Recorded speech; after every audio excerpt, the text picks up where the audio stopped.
If you're only using credit apps like Credit Karma and Credit Says Me to check your credit score, then you could be hurting your credit score without even knowing it. Those apps alone don't tell you the whole story about your credit.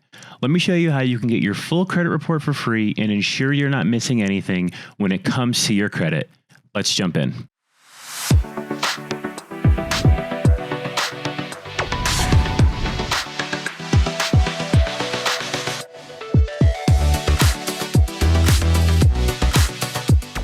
Hey travelers, welcome back to the channel. And if you're new here, my name is Guy, and on this channel, we give you the tools and techniques you need to plan your dream vacation on any budget. Subscribe now so you don't miss any of the budget travel tips. Okay, so one of the tools we talk about on this channel a lot is credit cards, but we can't open those top tier credit cards without our credit score in tip-top shape. So today I'm going to show you how you can get your full credit report for absolutely free so you can have peace of mind or know how to dispute any of that funny business. While credit score apps show you your credit score and ratings in various categories such as credit age and payment history, they don't show you the comprehensive list of your lines of credit. Not knowing these details of your report means you don't have all the information you need to make informed decisions. This happened to me, and I ended up getting declined for a beginner credit card, even though I have a 750 plus credit score. Your credit score is a number that lenders use to evaluate how safe or risky you are as a customer. Several factors influence your credit score, but you won't see all of them in apps alone. Your credit report is the detailed history of your credit lines and credit payments. This report is what informs your credit score. Credit reports often run to many pages as they detail out your accounts and how diligently you've paid off your outstanding balances. Each of your hard and soft inquiries, open and close accounts will show up. Negative information such as repossessions or bankruptcies will also appear in your credit report too. Your credit report is the best way to see your current credit status. This helps you monitor your other lines of credits and prevent identity theft, as reviewing your credit reports helps you catch signs of identity theft early. Credit reports may affect your mortgage rate, credit card approvals, apartment requests, or even your job applications. If you find any conflicts, you're going to be able to address them and resolve them by disputing the process. I'll explain more on that later in this video. I recently applied for the Chase Freedom Unlimited, which requires good credit, but before applying, I quickly checked my credit score on Credit Karma, and I saw a score of well above 750. I felt very confident heading into that application. When I wasn't automatically approved, I did have some concerns, but it takes a few days for the final decision to come in. When it came back, they said I was rejected. Whenever you get rejected for a credit card, they have to tell you why. They typically mail this to you, but if you call, you can get that information a little bit earlier as well. They said I was rejected because I had account in collections when I called. I had no idea what account they were even referring to, but I knew I needed my credit report and quickly get to the bottom of this. When you're looking to inquire more about your credit history, you're going to want to pull your credit report. Your credit report is compiled by three major credit reporting companies: Equifax, Experian, and TransUnion. Now, during the pandemic, the credit reporting companies allowed access to free weekly credit reports. However, that's going to end in April of 2020.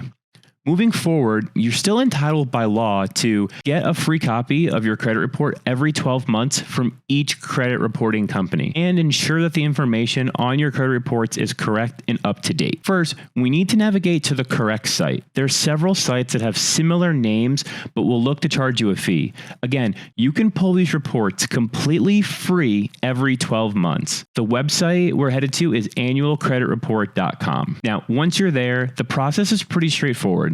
To get your report, you're going to need to enter your personal information, such as your name, your SSN number, address, and your birthday. You can order your reports from one, two, or all three of the major credit bureaus, Equifax, Experian, and TransUnion, at the same time. But here's a pro tip. My recommendation is that you don't get them all at the same time, but instead get them throughout the year. By getting one credit report from each credit bureau every 4 months, you're going to be able to monitor your overall credit health in smaller intervals.